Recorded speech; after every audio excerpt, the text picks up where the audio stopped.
In Saturday class, we discussed up to 1.8. Now the problem number 1.9. I hope not necessary to remind the chapter name. A system has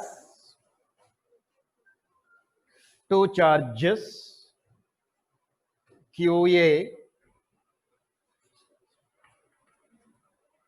2.5 into 10 to the power of minus 7 coulomb and QB minus 2.5 into 10 to the power of minus 7 coulomb is placed at this point,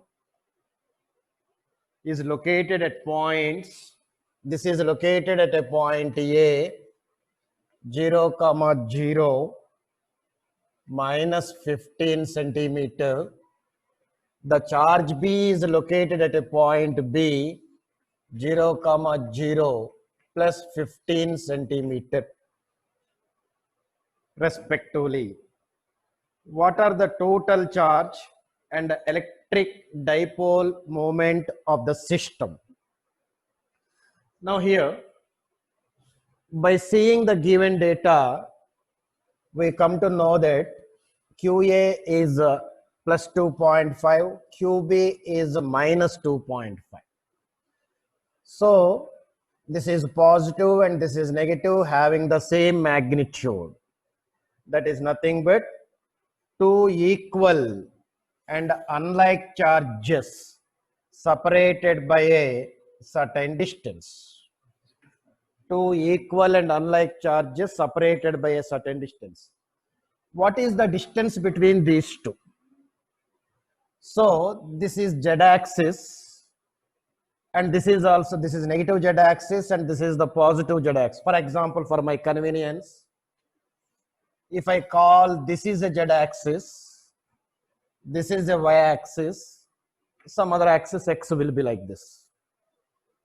Now the point A is located here, the point B is located here.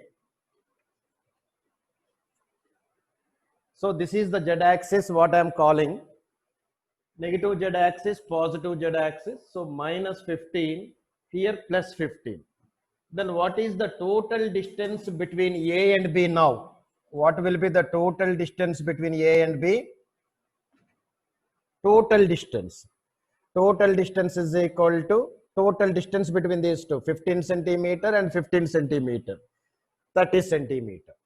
So the distance between these two charges now will be 30 centimeter. So indirectly, this is the problem what he gave in this format. Now he is asking us to find what is the total charge. So we can say that total charge of the system is equal to QA plus QB, where QA is plus 2.5, QB is minus 2.5, which is equal to 0. Then what will be the dipole moment? What will be the dipole moment? What is the formula to find out dipole moment in case of a dipole? Q into 2L, where Q is equal to 2.5 into 10 to the power of minus 7. 2L is the distance between those two charges, which is equal to 30 centimeter he gave. Make it into meters. 30 into 10 to the power of minus 2 meters. 2.5 means 5 by 2, 15, 75. 75 into 10 to the power of minus 9 coulomb meter.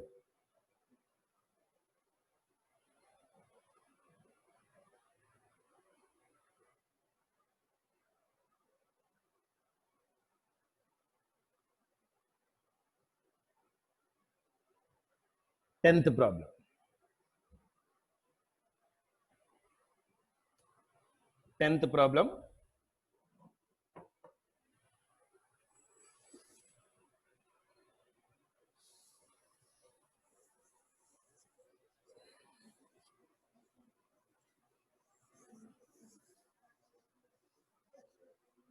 10th problem.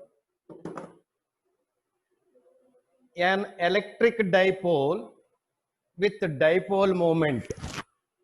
An electric dipole with dipole moment 4 into 10 to the power of minus 9 coulomb is aligned at 30 degrees, is aligned with 30 degrees with the direction of uniform electric field of magnitude 5 into 10 to the power of 4 Newton per coulomb. Calculate the magnitude of the torque acting on it. So this is one uniform electric field called as a E. In that a dipole having a dipole moment P is placed. It makes an angle theta with the electric field. As we discussed, whenever an electric dipole is placed in a uniform electric field, it will experience a torque. The formula to find out that torque, tau is equal to Pe sin theta. What is P here? 4 into 10 to the power of minus 9. E is 5 into 10 to the power of 4 into sin 30 is 1 by 2. 2 2s, 2 5s are 10. 10 into 10 to the power of minus 5 Newton meter will be the torque.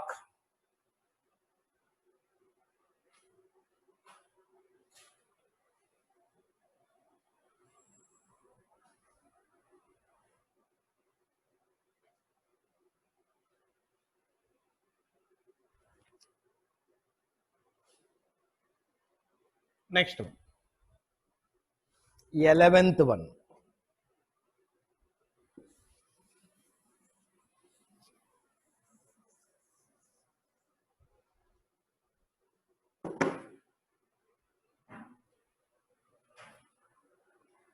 A polythene piece rubbed with wool is found to have negative charge of 3 into 10 to the power of minus 7. A polythene piece is rubbed with wool. He found that the polythene piece is getting a charge, negative charge it is getting, which is equal to minus 3 into 10 to the power of minus 7 coulomb. So this is the charge on a polythene piece.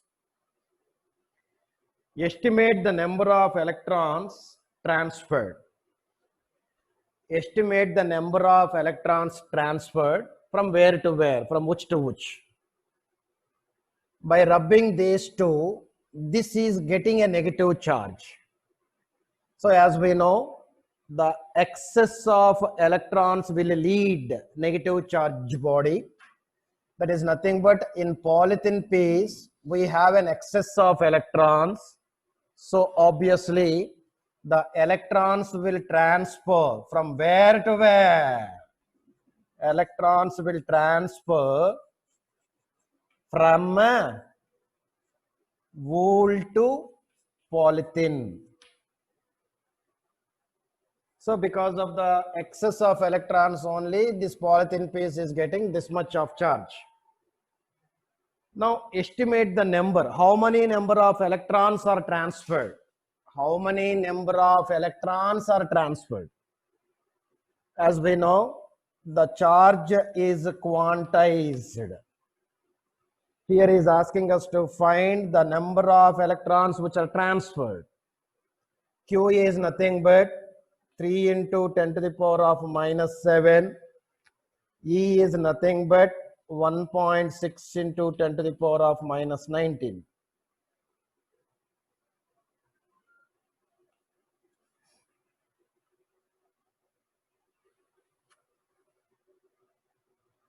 So you can simplify that to get the value of N.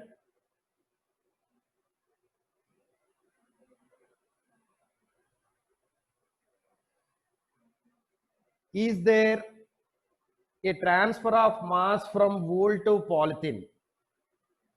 So here we come to know that the electrons are transferring from wool to polythene. Is it the mass will also transferred or not? That question arises. Definitely. Why? Because these electrons will have a certain mass, though it is a very small value, but the electron mass is equal to mass of an electron is equal to 9.1 into 10 to the power of minus 31 kg. If one electron transferred from wool to polythene, this much of mass increases. Like that, here so many number of electrons are transferred. Obviously, the mass will also transfer. The mass will also transferred from wool to polythene. What is asking in the problem? Is there transfer of mass from wool to polythene? Yes.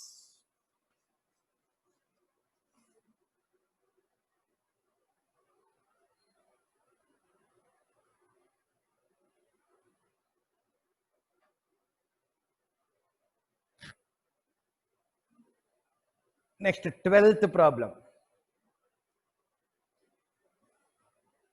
Two insulated charged copper spheres, A and B, have their centers separated by a distance of 50 centimeter.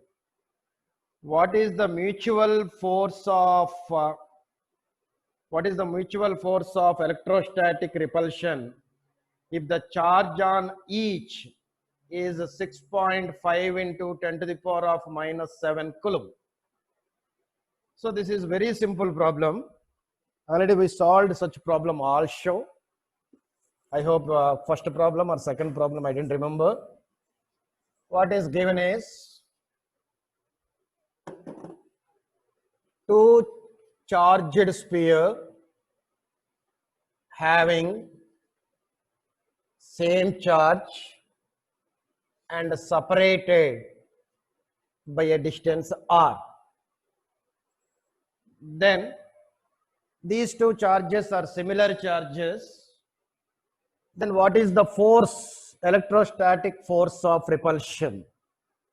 So according to Coulomb's law, the electrostatic force, either attraction or repulsion, is equal to 1 by 4 pi epsilon naught q1 q2 by r square, where this value we know that approximately 9 into 10 to the power of 9, q1 value 6.5 into 10 to the power of minus 7, qt is also same 6.5 into 10 to the power of minus 7 and separated by a distance of 50 centimeter. R value 50 centimeter he gave, which is equal to 0.5 meter. So 0.5 whole square.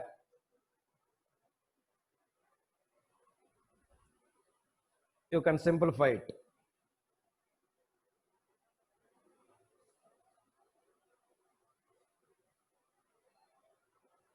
What is asking is second one. What is the force of repulsion?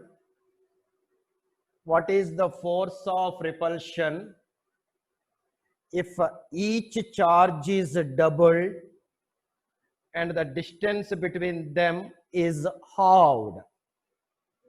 Each charge is doubled. So q1 dash or q dash, each is doubled, is equal to 2q, and q2 dash, the new charge is also doubled, and the distance between them is halved, half of the previous value. Then what will be the new force now? What will be the new force now? F dash is equal to how much? Now F is directly proportional to q1 q2 by r square. So F by F dash is equal to Q1 Q2 by Q1 dash Q2 dash into R dash by R whole square.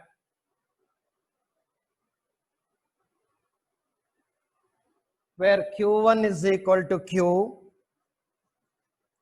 Q2 is also Q, Q1 dash is 2Q, Q2 dash is 2Q, R dash is equal to R by 2, R and R get cancelled, 1 by 2 whole square.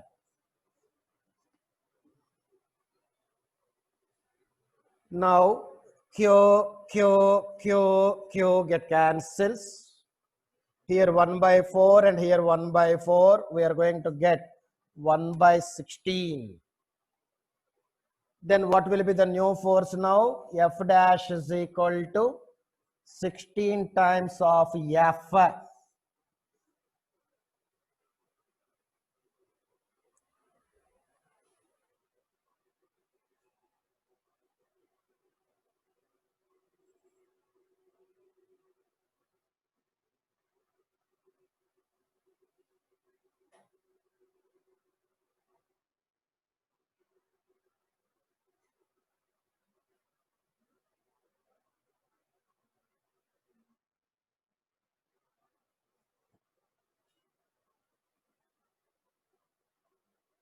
Okay.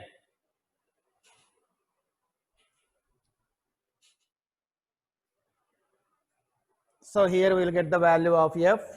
You substitute that F value there.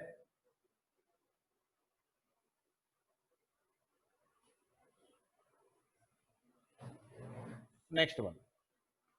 13th problem.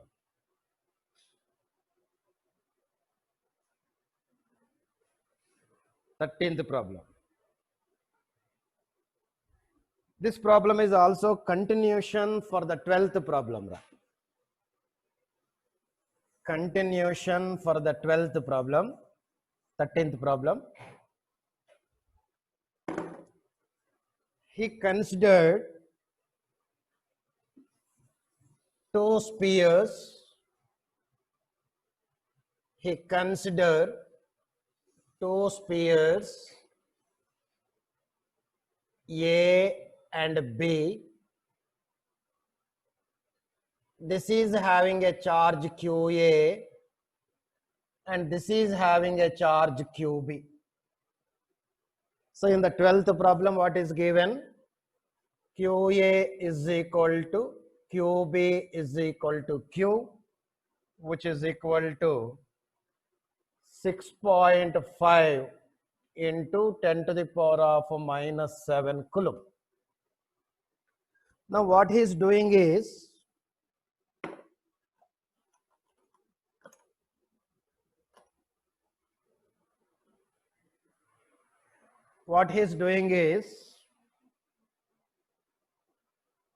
a third sphere of same size but uncharged is brought in contact with the first, then brought in contact with the second, and finally removed from the both. Now he considered a third sphere C, but this sphere is an uncharged. Uncharged is nothing but the charge of the sphere is 0. Now what he is doing? Initially, this sphere he is placed in contact with A. So the sphere A and the sphere C are in contact.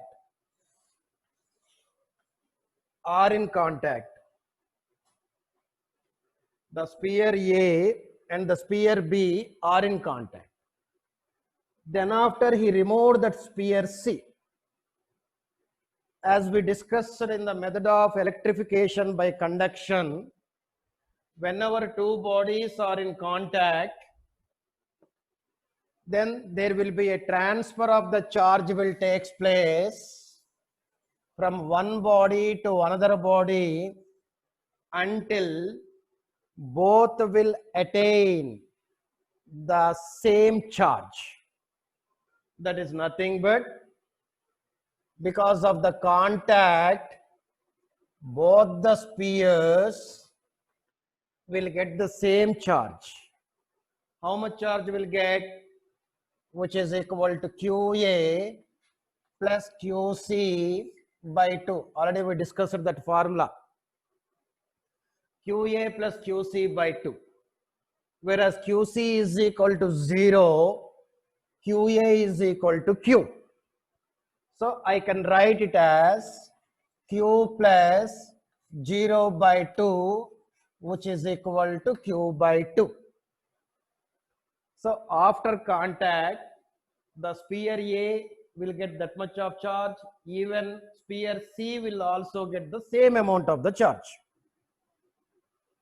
Now what he's doing? Now this is the sphere A now. What will be its new charge now? QA dash. Already QB is there here. Now what he is doing? This C is taken from here and placed into contact to this now. That is nothing but now the sphere B and the sphere C are in contact. But the distance between these two we are not changing. Then here also what will happen? There is a transfer of the charge will take place from B to C until both will attain the same charge. That is nothing but the new charge of B and the new charge of C is equal to QB plus QC dash by 2. Where QB is equal to Q. QC dash is equal to Q by 2 divided by 2, which is equal to 3Q by 4.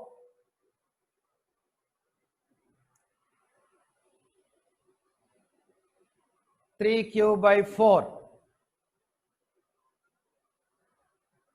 Then after what he is doing? Finally, he removed the QC. He removed the charge C and placed it somewhere, thrown somewhere. So ultimately, two spheres only left now. One is A and one is B. Now what is the charge, new charge of A now? QA dash, which is equal to Q by 2. What will be the new charge of B now? QB dash, which is equal to 3Q by 4. But the distance between these two remains constant. We are not changing it.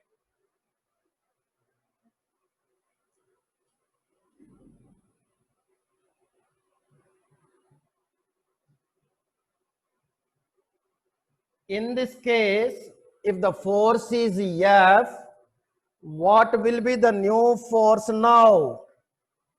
What will be the new force now?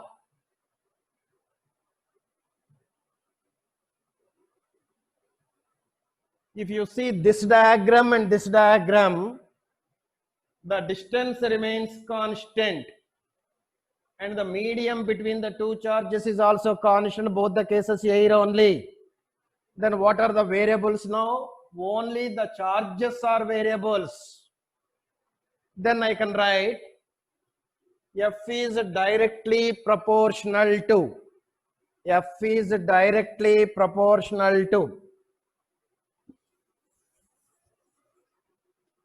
Because of the medium is same and the distance is same, F is directly proportional to product of their charges.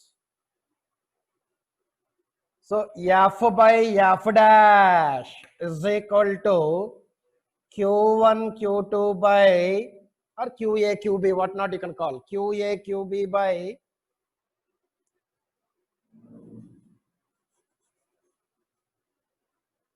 qa qb by qa dash qb dash. qa is equal to q, qb is equal to q, q into q by qa dash is q by 2, qb dash is equal to 3q by 4. Very good. Now q get cancels. Then we are going to have 8 by 3. Then what will be the new force now? F dash is equal to 3f by 8. That will be the new force after this entire process between the two spheres.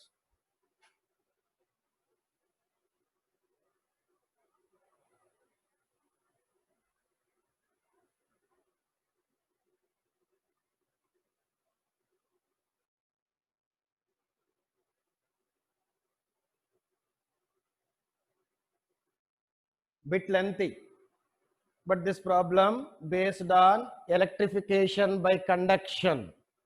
Only one principle we are following here. Whenever two charged bodies are placed in contact, the transfer of the charge will take place from one body to another body until both will attain the same charge.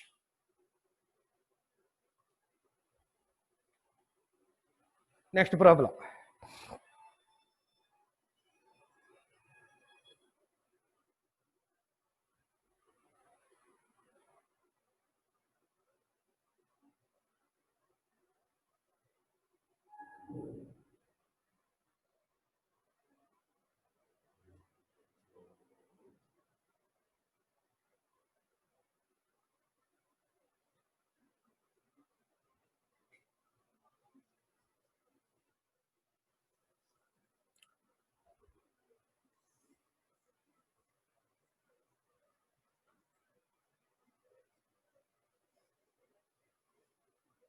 Okay.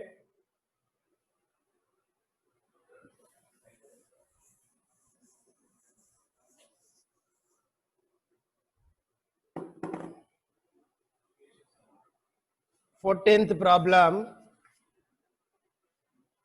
Figure 1.33 shows tracks of three charged particles in a uniform electrostatic field. Give the signs of the three charges. Which particle has the highest charge to mass ratio?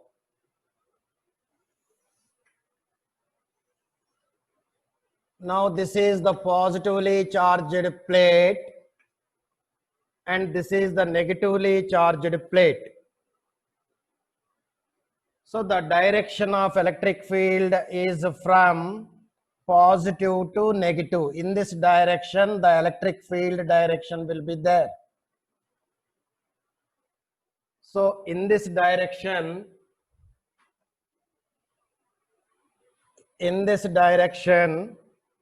the electric field will be there.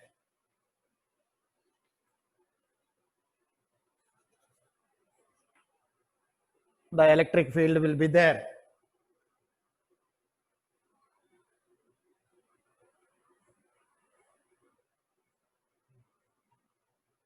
Now, three particles. So those particles are the charged particles are projected. How they are projected? They are projected like this. So in this manner they are going. That is nothing but a charged particle enters into an electric field perpendicularly. This is the direction of electric field. Now a charged particle is moving perpendicular to it. Because of Then what is the path followed by the charged particle? Parabolic path, and which is very similar to horizontal projection. Already we discussed that concept. Whenever a charged particle projected perpendicular to an electric field, it will follows the parabolic path. So obviously it will follow the parabolic path.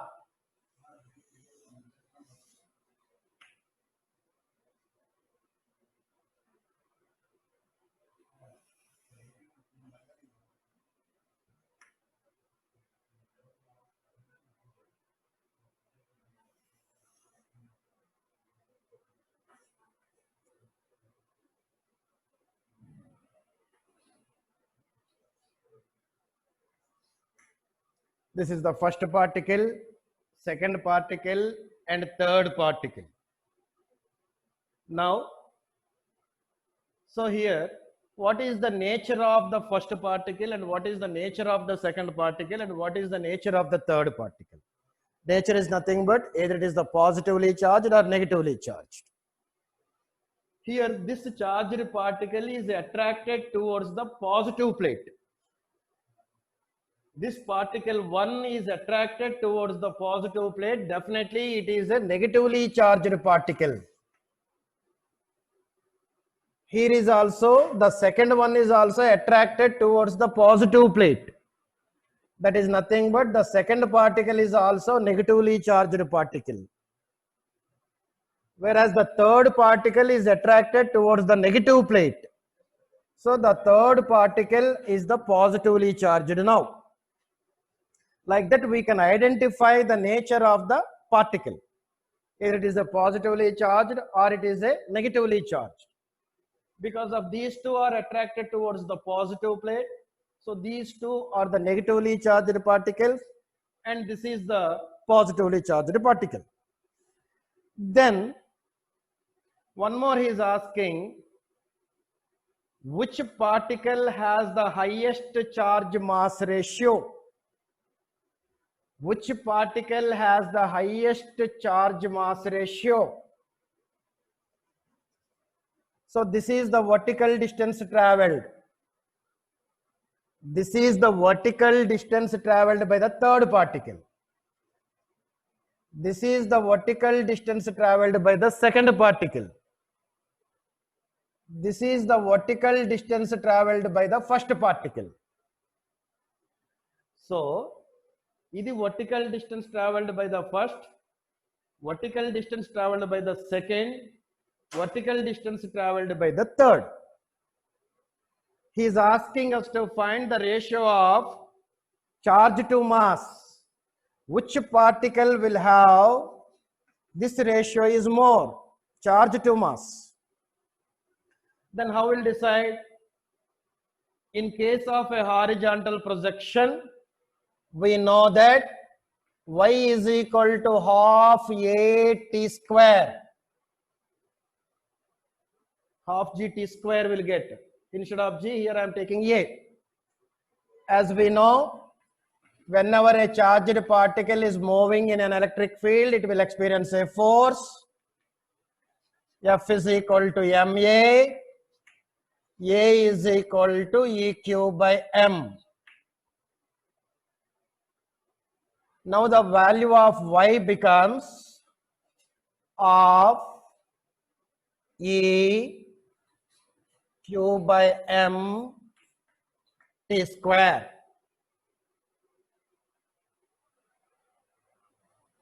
Half EQ by M T square. For all the three particles, we are taking the same electric field. E is a constant. So half is always constant. If I consider the time is also constant here, then I will write Y is directly proportional to Q by M. Which particle will have the more Y value? That particle will have the more Q by M ratio because of directly proportional. By seeing this diagram, even I can say that the particle 3 has the more y value. Since the particle 3 is having the more y value, q by m value of particle 3 will be also more. That's what he's asking. Which particle will have the more q by m value? Which particle now? Third particle. So after this, you note down, y is directly proportional to q by m. From the diagram,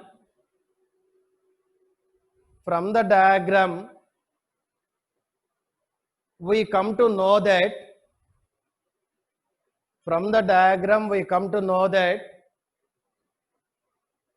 particle 3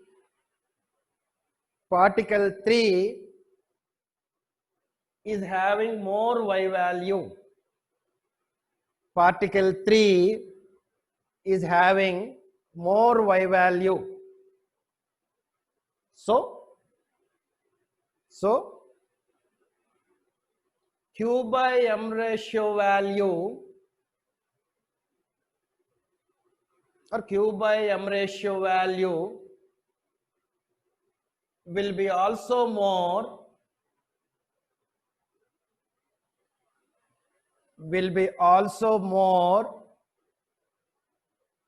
for third particle. Will be also more for the third particle.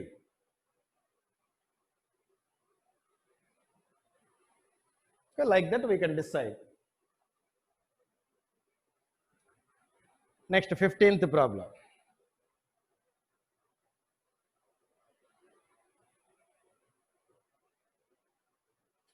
Fifteenth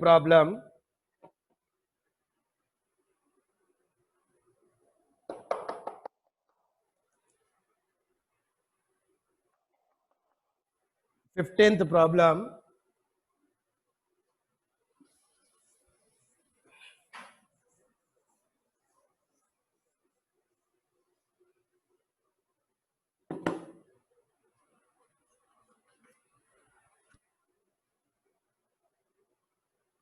Consider a uniform electric field E is equal to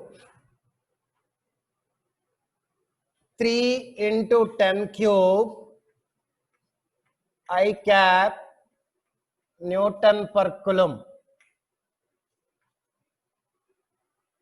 So from this expression we come to know that electric field having a magnitude 3 into 10 cube and its direction will be along x-axis.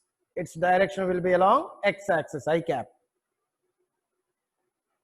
What is the flux of this field through a square of 10 centimeter on side whose plane is parallel to YZ plane? So here, YZ plane. What he considered? A square he considered. That square will be in YZ plane. That square will be in YZ plane is nothing but this X, this Y, this Z, this Z. So the square is like this. The square is like this now in YZ plane. This Z, this YA. So the square is in YZ plane now. Then in what direction the aerial vector will act? The aerial vector will always act outwards and normal to the plane. Andre E direction the aerial vector will act. Then what is the direction of ds bar now? It is also along x-axis only. What is the area? He is given side of square 10. Square of side 10 centimeter. Then what is its area? So 10 centimeter and 10 centimeter. 10 centimeter along Y, 10 centimeter along Z. What is its area? 100. 10 into 10, 100. Area will be 100. 100. In which direction it is acting? It is acting along this direction only.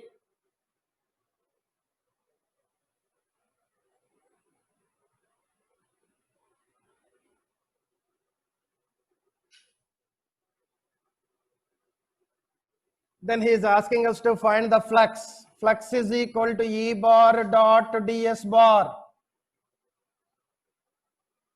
which is equal to E ds cos theta, where theta is the angle between electric field vector and the aerial vector. Where theta is the angle between electric field vector and aerial vector. Both are acting along x-axis only.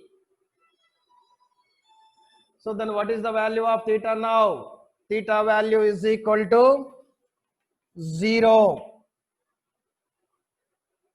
Cos 0 is equal to 1.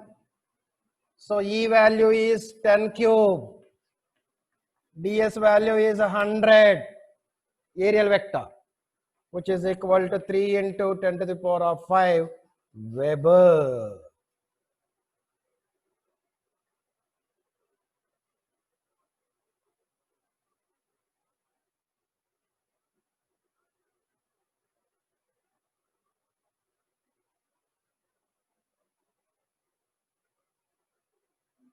In second case, he considered theta value as 60 degree.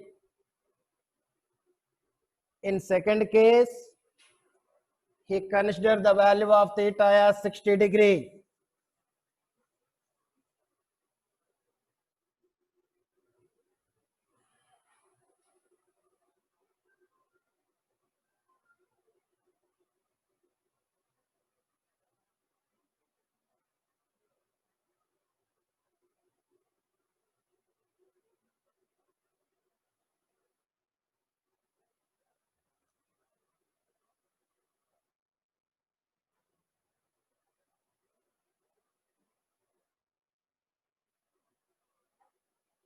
Sixteenth problem.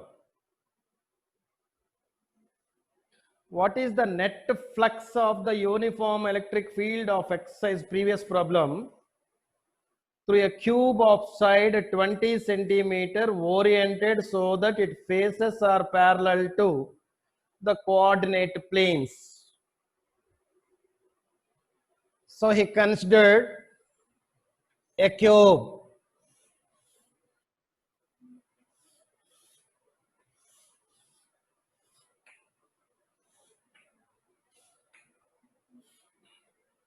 Now the uniform electric field is acting along x-axis. Then he is asking what is its net flux. Net flux is nothing but, as we know, the outward flux we will consider as a positive and the inward flux to be considered as a negative. So how much amount of the flux will enter into the cube? The same amount of the flux will come out of the cube. That's why the net electric flux is 0.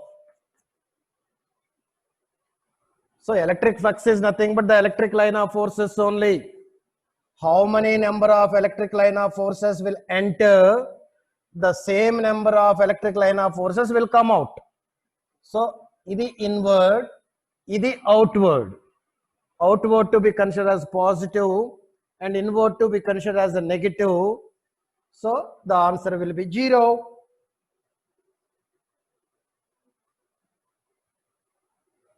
Next problem. Problem number 17.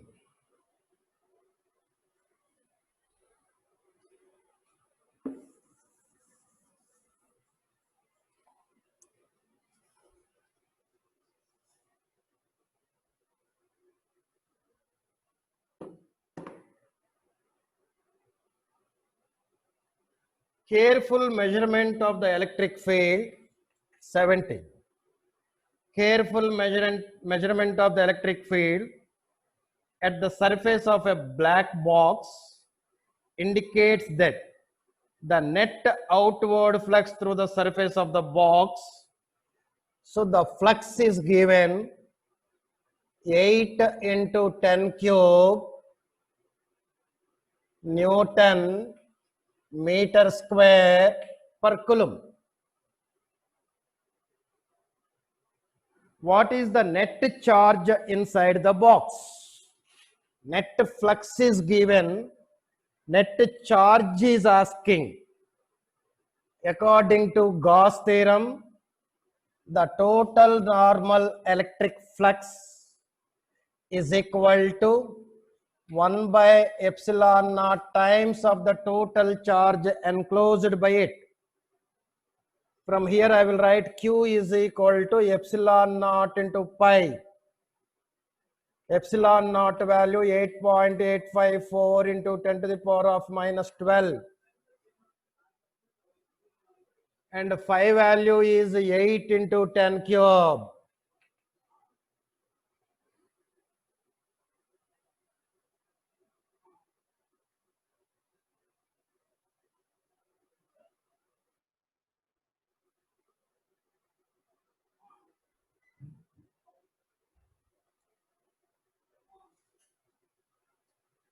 Next problem. 17th, second one.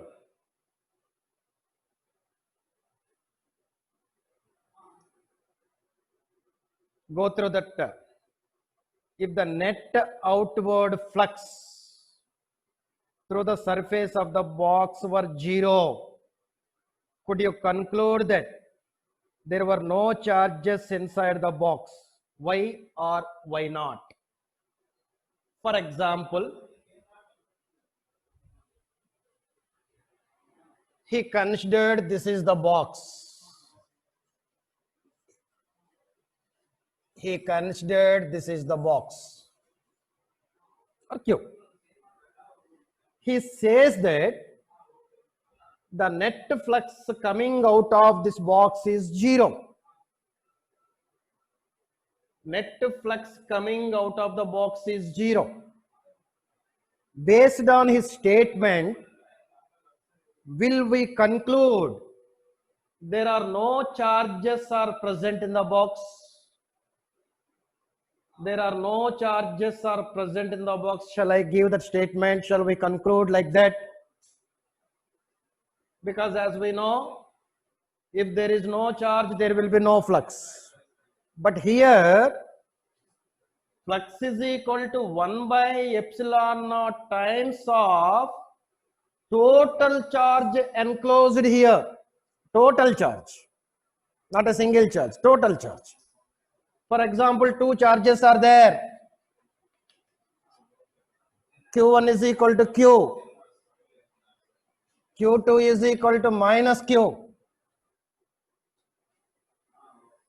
Then inside the box the charges are present, but the net charge is 0. So what he is asking is, if the net flux is 0, shall we conclude there are no charges are present here? No, we cannot conclude.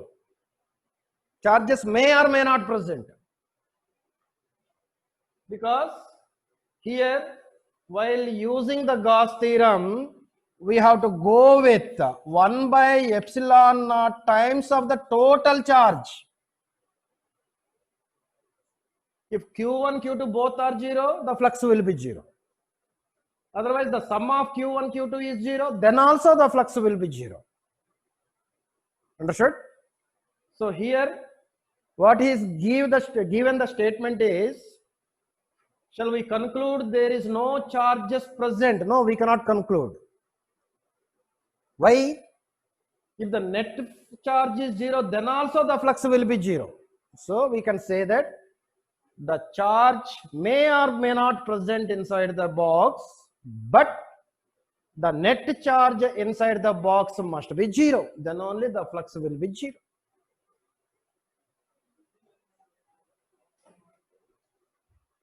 Next one.